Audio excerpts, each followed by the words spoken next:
భార్య గురించి పరాయి వాళ్ళ దగ్గర విమర్శించి తక్కువ చేసి మాట్లాడడం లేఖితనం. ఆయనకి నేను భార్యని అని ఆమె సంతోషపడేటట్టుగా భర్త ప్రవర్తించాలి. ఆ ప్రేమ, ఆమె త్యాగం నీకు జ్ఞాపకం లేకపోతే కేవలం నువ్వు ఎంతసేపు శాసకుడివి, ఆమె నిన్ను అనువర్తించాలంతే. ఆమె ఇంట్లో ఉన్న ఒక యంత్రం లాంటిది అని నువ్వు అనుకుంటే, అసలు అంత త్యాగం చేసి నీ వెంట వచ్చిన వ్యక్తి, నువ్వు లేకపోతే ఇంకా ఆమె బ్రతుకే లేదని నమ్మి నిలబడినటువంటి వ్యక్తి, నీకు కొంచెం అనారోగ్యం వస్తే తల్లడిల్లిపోయి 1000 మొక్కులు మొక్కే వ్యక్తి, అటువంటి వ్యక్తి నీ వలన సంతోషాన్ని పొందలేకపోతే నేను ఎలా నమ్మి నీతో స్నేహం చేయను?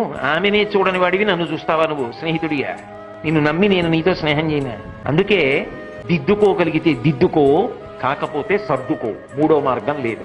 అది జీవితాంత అనుబంధం. ఎంత గొప్పవాడైనా భార్య దగ్గరికి వెళ్ళేటప్పటికి మాత్రం ఆమె సంతోషించేటట్టుగా మాట్లాడాలి, ఆమె నవ్వేటట్టుగా చూసుకోవాలి.